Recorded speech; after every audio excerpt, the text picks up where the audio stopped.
సింహరాశి వాళ్లకు ఈ వారం కష్టానికి తగినటువంటి ప్రతిఫలాలను పొందుతారు. నలుగురిలో మీరు చేసేటటువంటి మంచి పనులన్నీ కూడా చక్కగా మీకు ఉపయోగపడుతుంటాయి.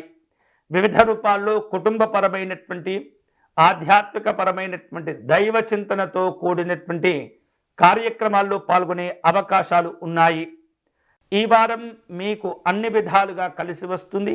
అన్ని రకాల అవకాశాలను కూడా మీరు సద్వినియోగం చేసుకోగలుగుతారు. వృత్తి వ్యాపారాల్లో గతం కంటే మెరుగైనటువంటి ఫలితాలు కూడా ఈ వారం మీరు పొందే అవకాశాలు ఉన్నాయి. ఆదాయ మార్గాలు కలిసి వస్తాయి.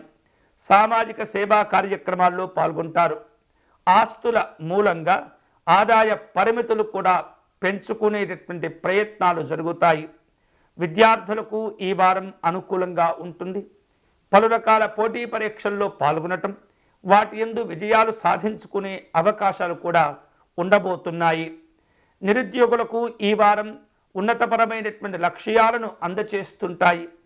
కష్టపడి పనిచేయటం కావచ్చు, ముందు చూపుతో వ్యవహరించడం కావచ్చు, ఏదైనా సరే ఒక రకమైనటువంటి ఉపాధిని ఖచ్చితంగా ఈ వారం సాధించాలి అనేటటువంటి లక్ష్యంతో పనిచేసేటటువంటి వారందరికీ కూడా ఏదో ఒక రకమైనటువంటి కొంత తృప్తికరమైనటువంటి ఉపాధి ఉద్యోగ అవకాశాలను సాధించుకునే అవకాశాలు ఉంటాయి. కుటుంబ పెద్దల యొక్క సహకారం సంపూర్ణంగా మీకు కలిసి వస్తుంది. ఆర్థిక పరిస్థితులన్నీ కూడా ఆశాజనకంగా ఉంటాయి.